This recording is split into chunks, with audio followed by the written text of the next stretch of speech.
Chair now recognizes the gentleman from California, Mr. Swalwell. Well, this hearing is... Hold it. We've got a problem with the clock again. I'll take as much time as I may consume. I know I'm not giving you 10:34. You don't want to give me 10:34. So, I was. so they're checking on it. So we're going to be in recess for another. Are we good? We good? Okay. All right. I need some help watching that clock. But now, Mr. Swalwell, please. Well, this hearing is beautifully titled, "The Right to Self-Defense." I see some moms who are here who would like to talk about the right to self-defense, because a lot of moms lost their children in many of the mass shootings conducted with assault weapons over the last 10 years. So I would like to ask, what was the self-defense in Aurora where 12 people were killed? What was the self-defense in Newtown where 26 people were killed, most of them babies, little kids? What was the self-defense in Orlando? 49 people were killed. What was the self-defense in Vegas when 58 people were killed? What was the self-defense in Sutherland Springs? 26 people were killed. What was the self-defense at Parkland where 17 people were killed, mostly students? What was the self-defense at a synagogue in Pittsburgh where 11 people were killed? What was the self-defense in Thousand Oaks where 12 people were killed? What was the self-defense in Gilroy where 3 people were killed? What was the self-defense in El Paso where 22 people were killed? What was the self-defense in Dayton where 9 people were killed? Or Boulder where 10 people were killed? Or the self-defense in Buffalo where another 10 were killed? Or Uvalde where 21 were killed, mostly babies, mostly little kids? Or Highland Park, not an assault rifle, or Charleston in a church, or Santa Fe? What was the self-defense? When most parents hear that there's a right to self-defense, they say, bullshit. My kids have a right to go home. My kids have a right to go home.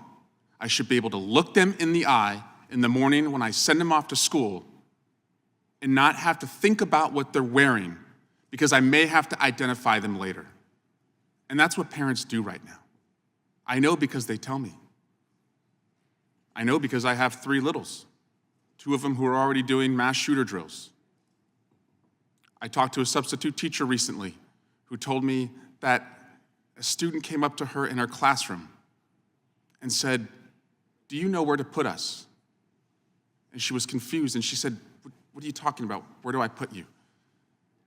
And the student said, "You're not our normal teacher. Our normal teacher knows where to put us if somebody comes in here with a gun. Did they tell you where you're supposed to put us?" Those are the questions that our children are asking right now. Will you protect me? Do you think they feel protected by this hearing? By putting into our streets and our communities the most dangerous weapons so they can go into the hands of the most dangerous people? That doesn't protect anybody. Mr. Jackson, I wanted to ask you, and thank you for your work, can you think of a legitimate purpose for an untraceable, unregistered gun? No.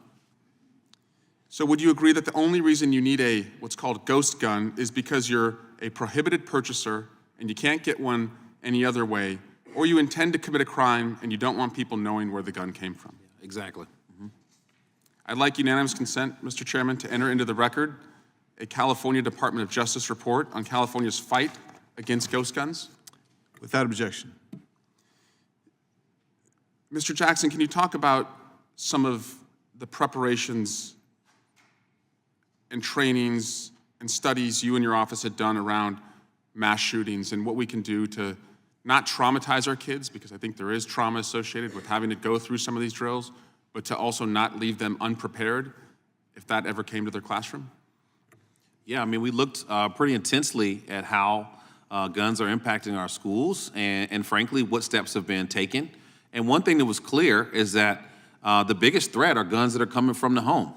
76% of school shootings come from the home, and not just some boogeyman in the alley. But the real work that needs to be done is engaging parents to be more responsible in securing and storing their firearms to help prevent these tragedies. That's not taking anyone's gun. That's just saying there's things you can do to lock it up and keep Exactly. it safe.